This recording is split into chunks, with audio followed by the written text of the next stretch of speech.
Can you all hear me? Yes. Yes. Yeah, over there too? Yes. Good. Some of us are worried about hearing you, but about you tipping back. Oh, God. Just keep working. He does. It'll do me good. Please.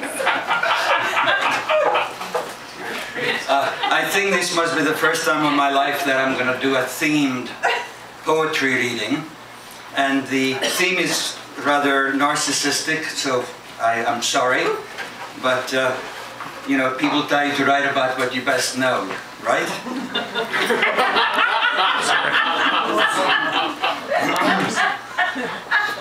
I'm going to reintroduce myself in my own words, which John Robert Colombo discovered with this letter. Surprise, Daniel! The list of your 14 identities and/or communities, right? Communities forms an amusing and original found poem, one that you could read to introduce yourself at a poetry reading, and one that could introduce your next volume of poetry.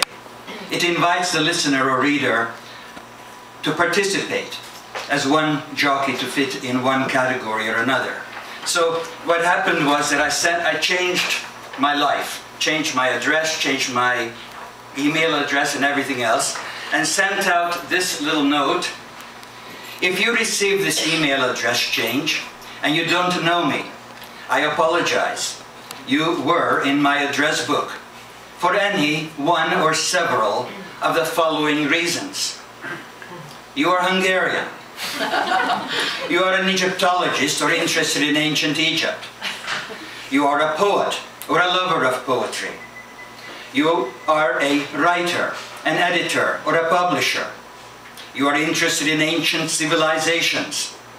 You go to public lectures on biblical archaeology. Oops. Wrong button. Okay, can you set this up again? I need to know the time, sorry. I must have put on upside down. I often do that. Sorry about the interruption, it's yeah. Okay, so I'll continue. You have something to do with the new Sakara community or healing the earth. You are interested in ecology, clean water, biodynamics, personal health. You are interested in the history of the Knights Templar and all their splinter groups. You are a neighbor or acquaintance in Ontario. You are a member of the Saugeen trading community and/or the Grey Barouse community. You are a friend. You are family. Oh, good. I need to know when to stop. Actually, I need to know how much time I have left. And finally, if you don't know me, and your email address inadvertently lodged itself in my address book, this is a good time to tell me to delete you.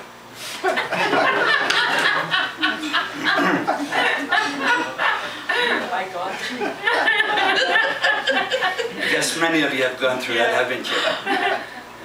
Well, the reason I'm here tonight to read is partly because after 30 years of marriage, I got divorced. Ooh. And it starts something like don't forget your keys and stay away from the beehives. My daily walk begins with a string of thou shalt nots and don't goes that remind me of a decrepit old god whose love was conditional. His wife, Asherah, left him. Did you know that? There's a book on the market called When God Had a Wife. And they say that God had a wife called Asherah. Anyway, his wife, Asherah, left him. Now, my wife keeps telling me how to worship her, then puts rules down to trip me. I wonder where Asherah went. It's time to leave one goddess for another. Time to keep going. Well, what I did is I took my youngest son and went to Cairo. He always wanted to go, and that's my life, going to Egypt, or at least had been throughout my career. And so I'm kind of an expert in knowing what's what, as far as the antiquities are concerned. But as you see, this wasn't much of antiquity. Babylon. Now this is in Cairo. Those of you who know Babylon in Mesopotamia, this is in Cairo. It's the Arabic word for a gateway. Bab, on being Heliopolis. The gate to Heliopolis guards 7 churches, 1 synagogue, 300 tourist police. Khan el-Khalili Bazaar, 4 foreigners died 2 weeks ago shopping for souvenirs. Gunned down. Saladin Citadel is close to traffic. My backpack is hand-searched by armed police. Giza Pyramids. A policeman with an automatic rifle and 2 extra magazines stands watch behind a bullet and blast-proof portable barrier. Giza City. Our driver takes us to a hole in a wall in a busy side street, far from the tourist trap. My son and I eat roast chicken with molokhaya and rice. The best meal yet. No policemen around.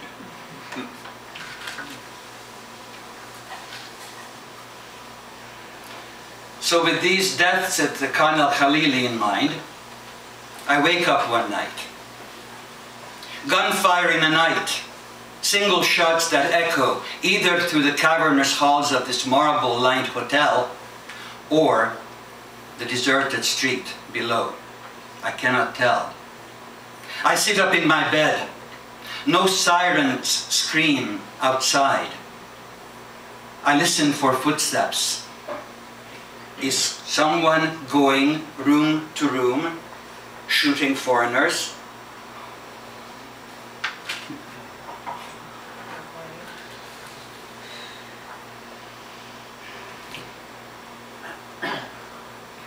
I came back from Egypt with my son. There was no trouble whatsoever. In fact, we got on our own train and we went who knows where, and we hitchhiked back, and the Egyptians are lovely people. So I didn't know what the fuss was about. You shouldn't be where the tourists are. That's what it was about. I came back and I became blind. I don't know what happened. I came out to give a lecture at the local museum, and suddenly it all went south.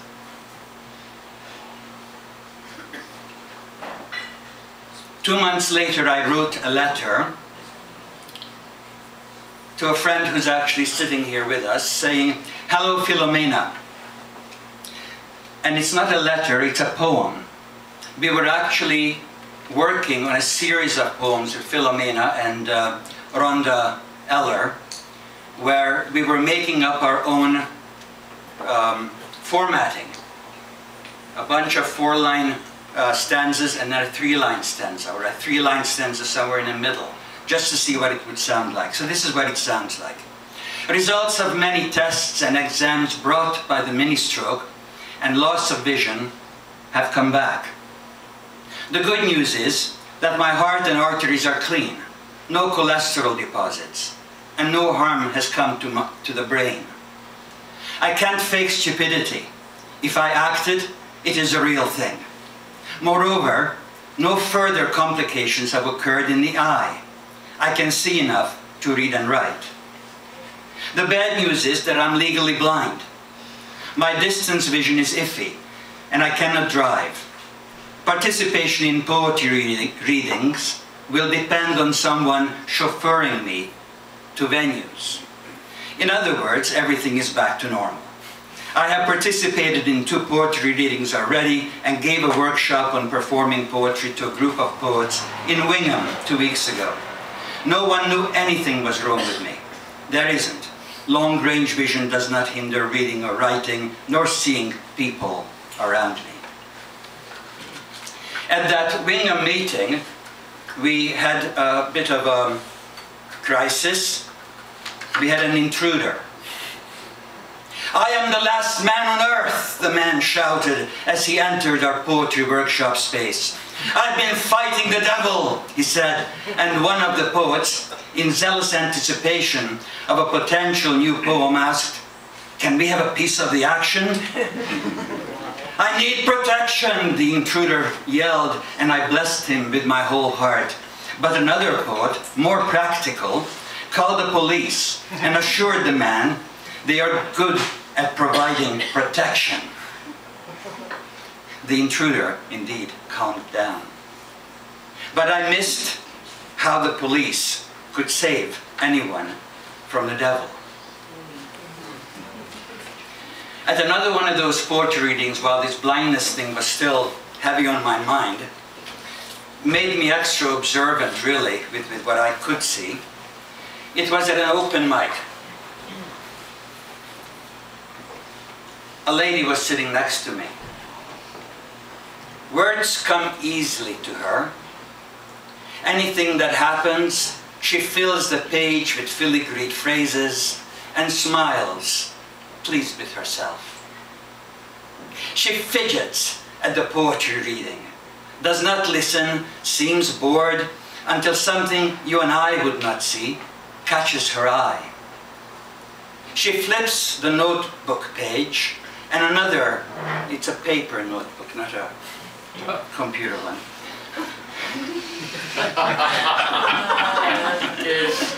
Well, we live in a different age, eh?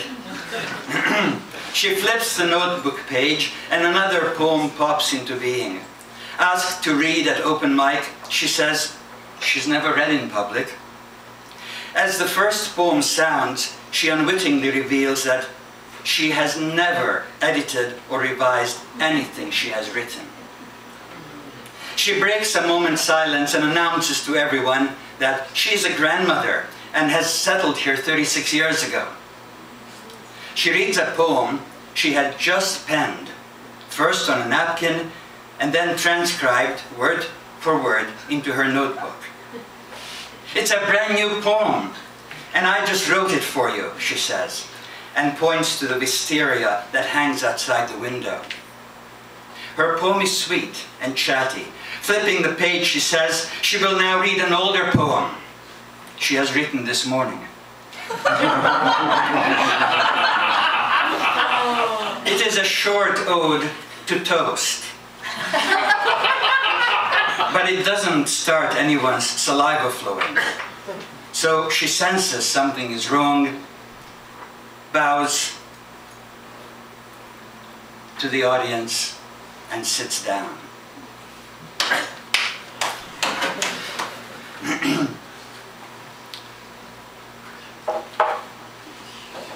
So all this time, I'm living after a 30-year marriage with my wife, and a distance has come between us. And I write a lot. I'm particularly fond of the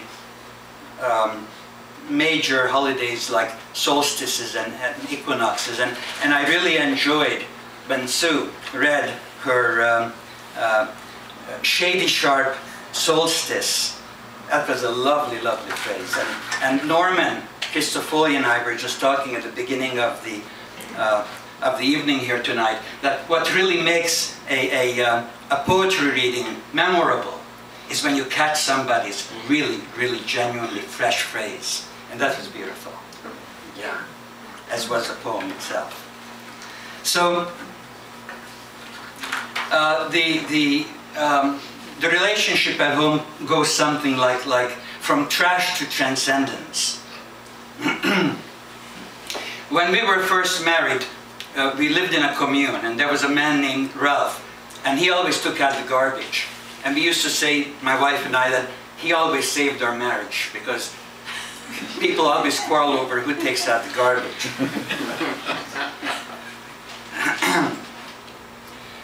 "Take out the trash, please," my wife asks, and I obey and lift the bag out of the bin, tie its loose ends, walk into the street that lends a view where the neighbors have been earlier with their bags. I look at our collective trash, bags of unconsciousness, a crush of denials, piles of repression and hypocrisy in see-through containers. I decide to wait for the garbage truck. Perhaps when the trash is gone, the street will return to transcendence.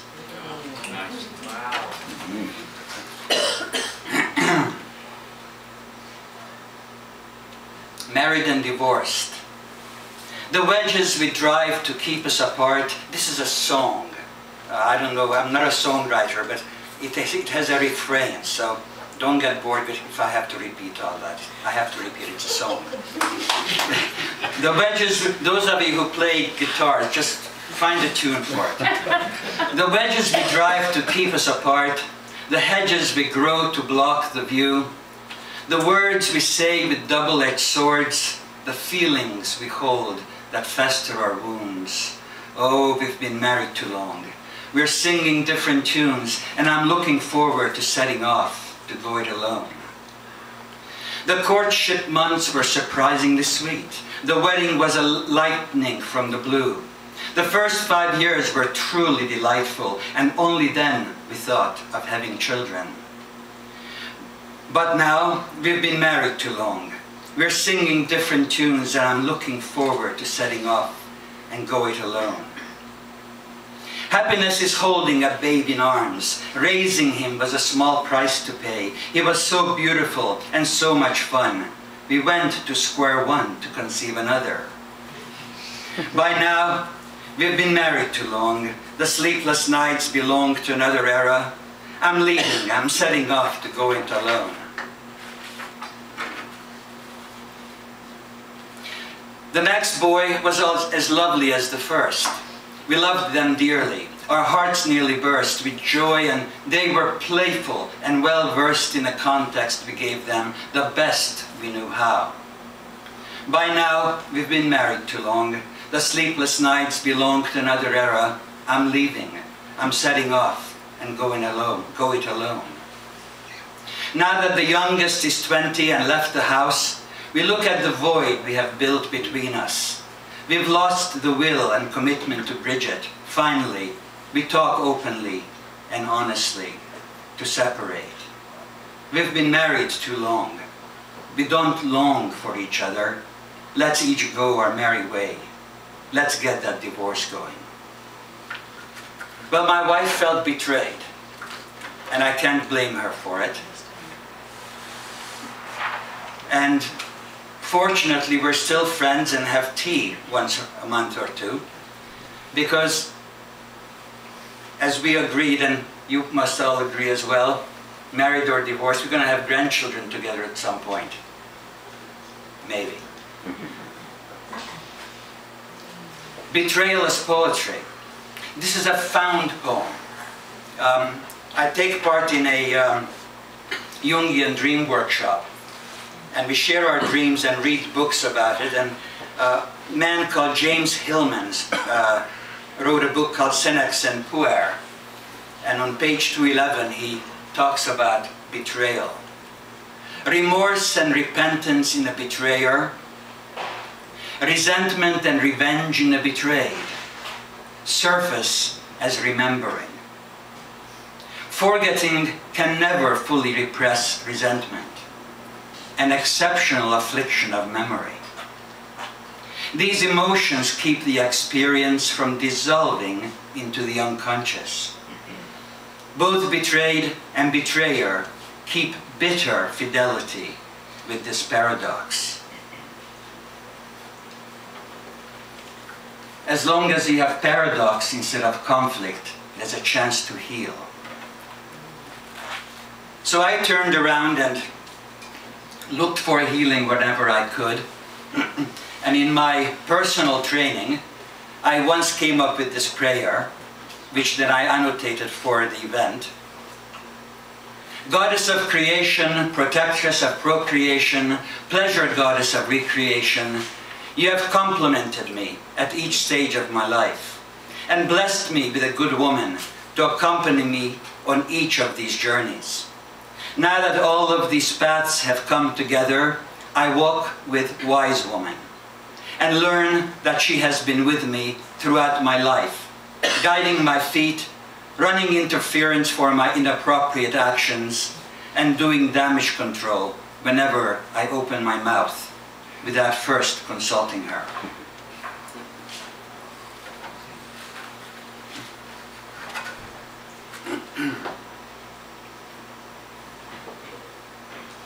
I'm going to get a drink.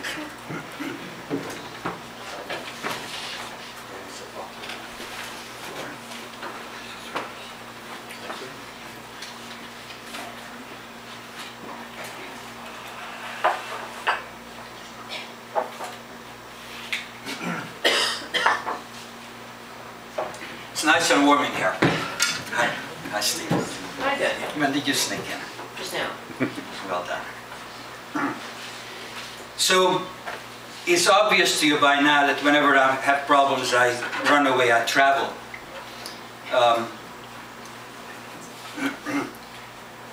So, we decided to separate, made all the arrangements, and I immediately went to South America and arrived in Lima.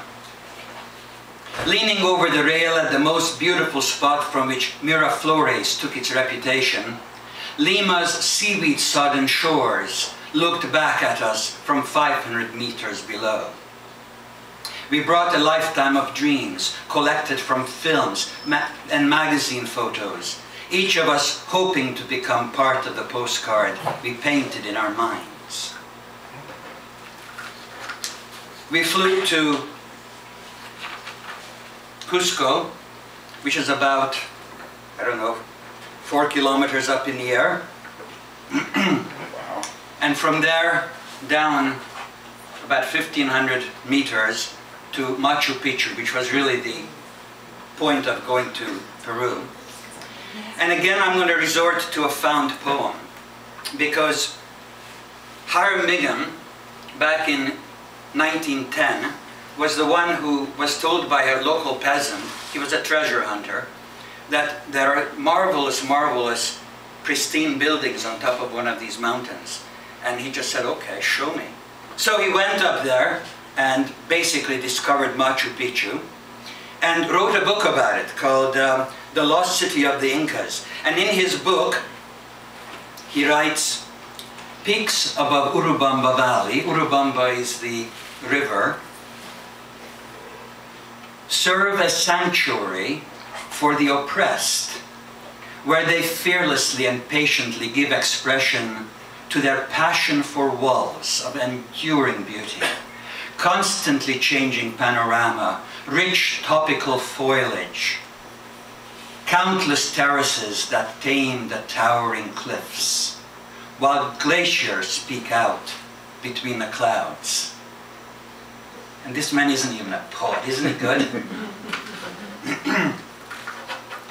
So I was looking at these granite mountains surrounding Machu Picchu, and I remembered Egypt. In the Sinai, 2,000-meter high granite mountains shoot up from the desert floor, naked, red-skinned, sun-cracked. On the Inca Trail, 2,000-meter high granite mountains rise from the Urubamba riverbanks, richly dressed in dark rainforest green. We did the regular, I was with a friend, an old childhood friend, and we both were in our 60s, and this is the first time since our childhood that we traveled together. We went to La Paz, Bolivia, as one of our stops. And I don't know if you have heard about La Paz, but it really, really struck me, because it was started about 1,000 years ago, maybe 1,500 years ago, by a people who came from the lake, worshipped the mountains, and worked best at high altitudes. The Aymara chose an airless bowl as home, a natural womb. 1,000 years later, streets and houses cover every square meter, from the culvert, that used to be a river, to the top tier on a high plateau, the Altiplano, A dizzying rise, 1 kilometer deep, 5 wide and 20 long. In the distance, 6,000 meters high snow-capped peaks watch what flows in, what gestates, and what is born in this center of churning creation. Being high has its price. High on Antiplano's fresh air, 4,000 meters above sea level, I sit like a marble statue. If I move, migraine pains shoot from the back of my neck into my forehead and I wince. Then pray that my blood vessels contract just a little more so I can lose consciousness. Altitude sickness is very painful.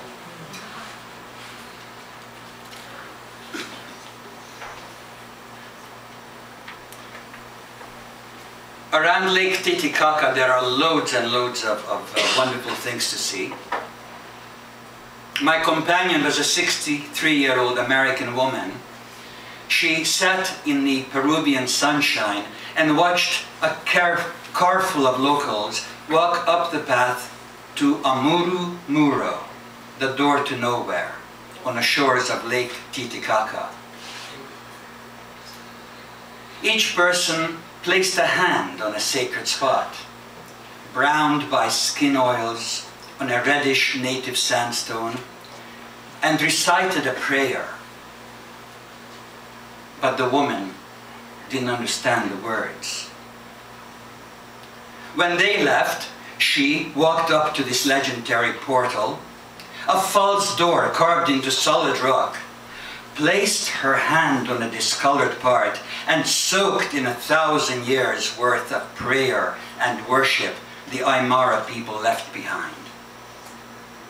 As she walked down the narrow path towards her waiting taxi, she met an old, wrinkled peasant woman, probably the same age. They looked at each other, they embraced tightly, and wept.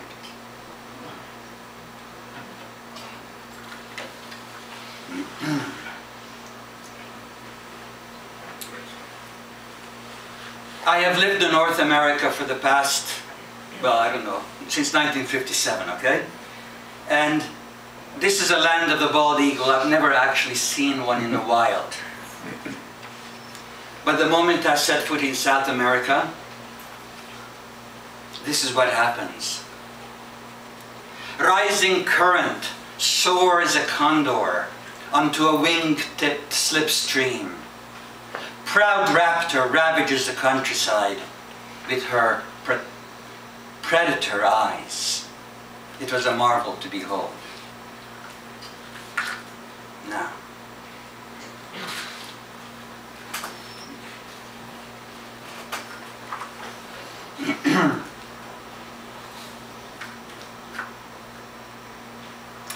this friend and I became lovers.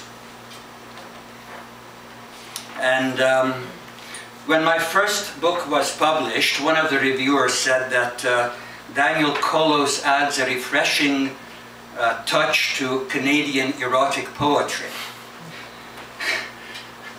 That was, of course, 20 years ago, almost. Anyway, I don't want to ruin my reputation, so I'm going to talk about my old friend here. For a month I loved you, body, mind, and soul, with a passion that only a lifetime friendship can bring. You reciprocated. As you suspected, we tried to make up for decades of yearning, opportunities lost, avoidance and fear of what might happen. Now those years of foreplay have been consummated. For a month I loved you, body, mind, and soul, and you loved me in turn unconditionally, you said. We spent a month together, morning, noon, and night. We made love with thought, word, and every body part, and trekked the Andes to see which was older, the Inca ruins, or our incarnated karma, to figure out if we deserved such late joy. For a month I loved you, body, mind and soul. You were responsive to every touch, till your body felt young, freely racked with surges, equatorial quakes.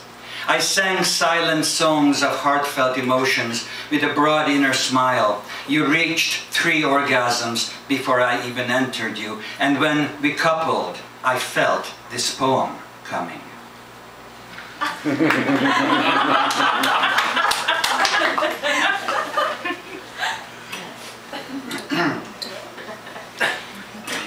This may not happen to everyone, but I hope it does, that like a teenager, after a divorce, you enter what they call relationships. And the only difference is that I'm now an adult, and a lover walking in and out of my life may not effect the same lightning bolts as they did when I was a teenager. So I thought about this, how to handle relationships after being off the market for 30 years. So I wrote this poem, Cyclical Beings. I see you fully, or you reveal yourself fully. We bask in each other's light and play on each other's words. As I see myself in you, I fear that you will hide and I will become blind to my own inner self. Are you a muse, a role model? Are you my master or my mistress? Are you a love object, or are you the beloved? Is it that without you, or perhaps in spite of you, I enter my own darkness, backlit by sunlight? Cellular memory of your scent, touch and taste, now shut behind the curtain of unconsciousness, pains me. I hide from myself, allow no one to nurture my wounded ego, feeling safe in ignorance. I role-play the sorcerer to an unbelieving cast of friends and family.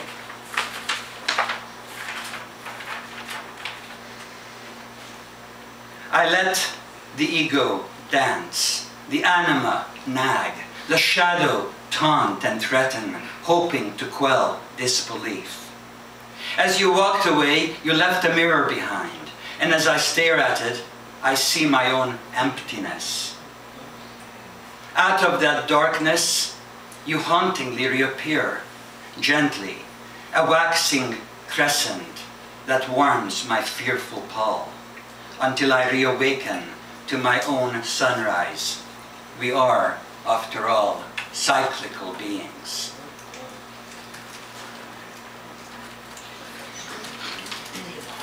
Whenever I have doubts about myself,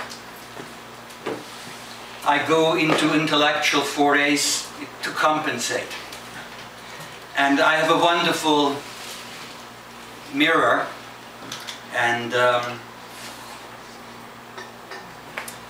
yeah, I read a book by John Robert Colombo called Whistle While You Work.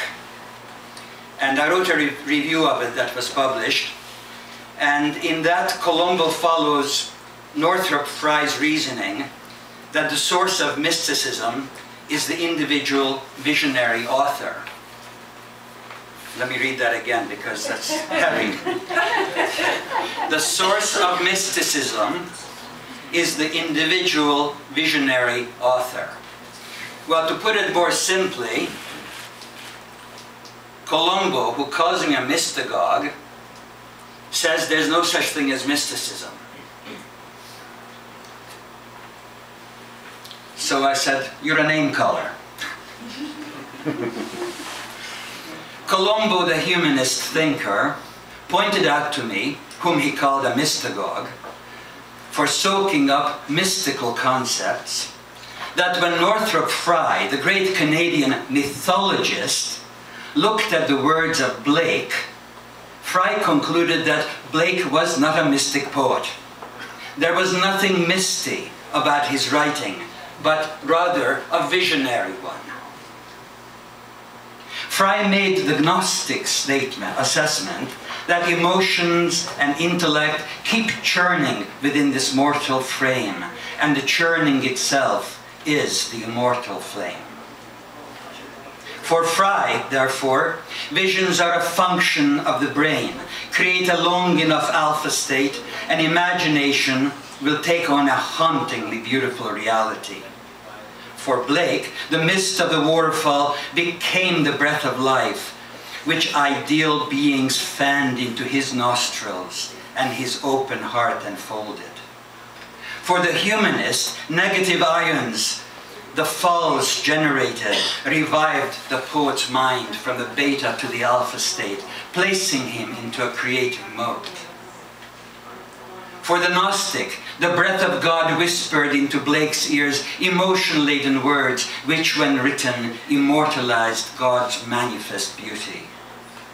As for me, after bathing in the intellectual springs of such great minds, I walk over to the nearest waterfall and spend a quiet hour like a true mystagogue. Now all this time, divorce, blindness, compensation, looking for lovers, my mother is going into a state of dementia. And I go over to England 2-3 times a year to deal with that. Which is not bad, considering my sister had to do it much more often. But I came up with some notions. What if she forgets me? My mother's daily lapses are mind-boggling. She has become a magician, making things disappear even as I think I'm looking. The speed of her act is directly proportional to the speed with which she loses her memory to dementia. How can I love her? If she forgets me, will I also vanish and reappear elsewhere, like her other things, to be found at unexpected places? So I was in a quandary, how to relate to my mother, and I wrote this poem, and I couldn't come to a conclusion that would make sense.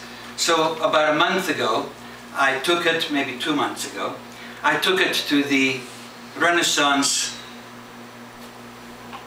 Conspiracy, which now has become a Renaissance Revival, that meets here on the second Tuesday of every month, by the way. A fantastic workshop for poets. Third Monday. Third Monday? Sorry. You all have a slip of paper, so correct me. Third Monday? Okay. Anyway, this is, the last words were workshopped because the last words didn't make any sense previously. And Norman Allen actually was the magician in that case. Thank you, Norman. Mistakes I have made, not one, but daily. A wrong word and a scant look, all it takes for my shadow to rear and spew unprintable expletives, unspeakable projections, inspire tirades against imagined enemies, products of my fear and guilt. My mother does the same. Guess where I learned it from? Yet keeps the life of her shadow hidden. She denies responsibility, forgets promises, yells at me, "I'm not Gaga!" Love me, her eyes beg. Show affection, her hands signal, but her words push me away.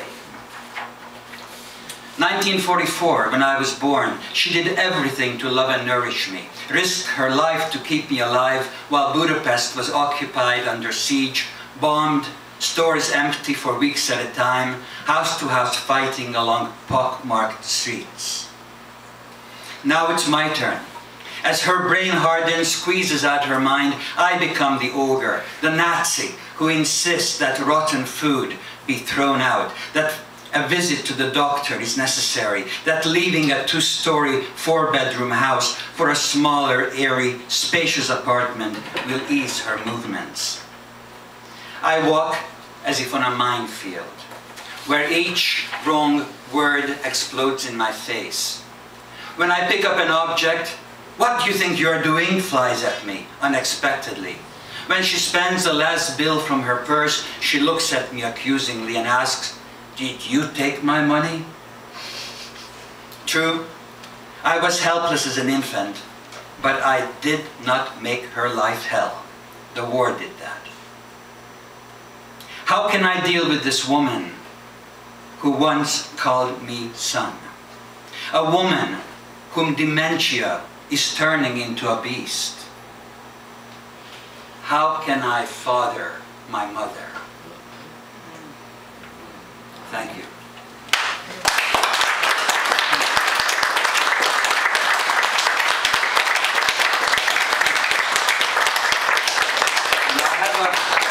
I have a few minutes left. I would like to call Philomena up here, and Mike.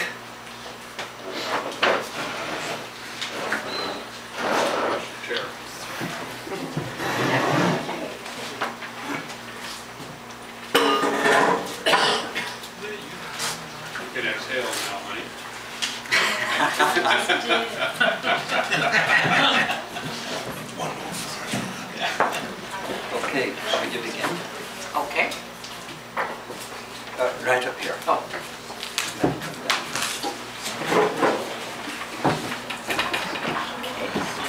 That was wonderful, Daniel. Thank you so much. In Swan Dreams. Whatever cometh in the night, be it a hot tongue or a gnarly beak, ecstatic dreams in flesh tone, by chance a plummeting delight. From swan to woman and breast bare, the caress of winged creature, and with breath upon her raven hair, steals a quiver from a fair maiden's lair. A prowling frenzy, clasping beak to nape, libidinous desire where neither eye nor taste nor touch could satiate. Swath of drapery enveloping thighs and the curvature of flesh, poised for an instantaneous rise. A tremor fades, casting a mere glance, rupture the stage which sees the lovers' tumultuous dance, and whatever cometh in the night.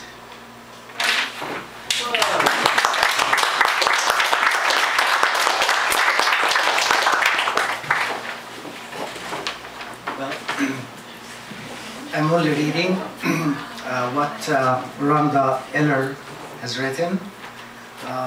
And I wondered why would Rhonda ask me to come and read on her behalf, only to find out that Daniel is specialized in Egyptology, and I am an Egyptian, so I'm sorry that everything that's happening. Sorry that my grandparents have built the pyramids, and my generation did not keep up with the old civilization. And I'm taking things backwards rather than forward.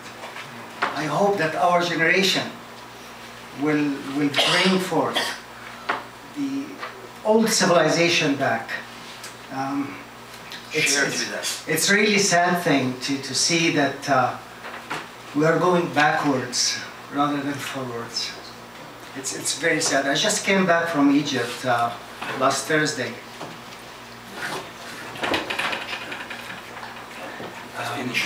So just I want to say thank you to Daniel, and I want to say sorry for everything that happened to the tourists there.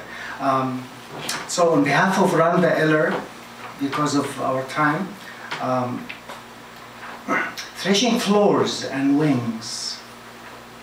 She wrote this poem on December 12, 2008. Boaz knew Ruth and drunk with mirth. He found her lying in his bare feet, warmed her body with his skirts, then snuck her out while none could meet, or recognize her radiant Moab face. Her seduction was forward and so born, dissimilar to Leah's subtle quest that efficient disinterest in mighty Zeus. Yet by lake's edge upon the grass, her swan-like thighs, not taut, were loose, and there, neath the god's own wrapping gown, we find nothing implied of a leaden fawn. She's made pregnant as is Ruth, hail Castor, Pollux, and Christ.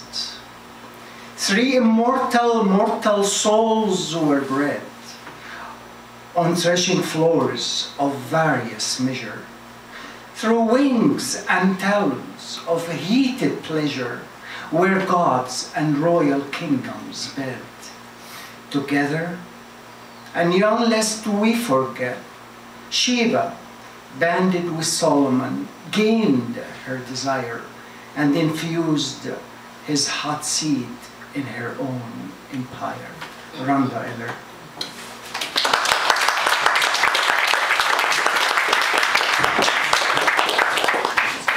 Thank you, Michael.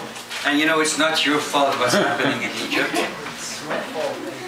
So, if you haven't clued in yet, this is about the mythology of Leda and the swan and its fallout.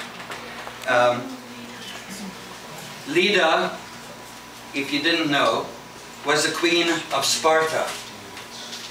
And her husband, the king, was always away on wars.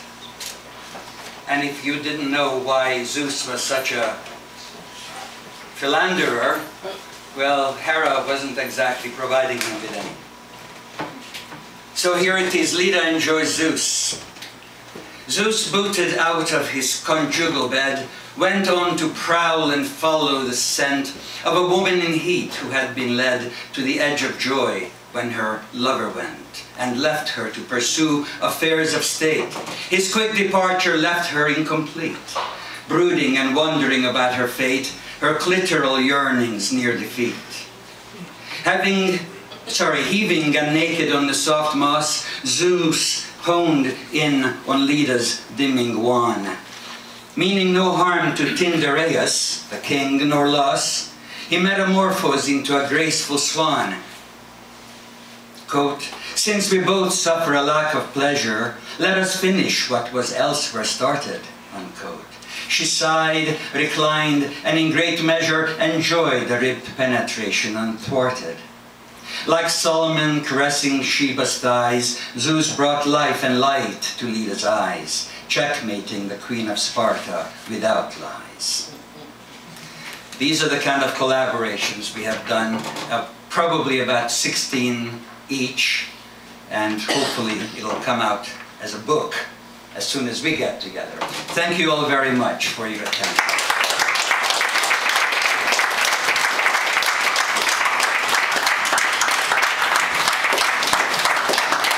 That was Daniel Kolos. Daniel has books for sale. He has a book, Rumi, for $10. A book, Slipped Out, for $15. He's selling from one to another. One child to another for $15. And CDs for $5 or free with the purchase of any of those aforementioned books. We are going to take a very short break.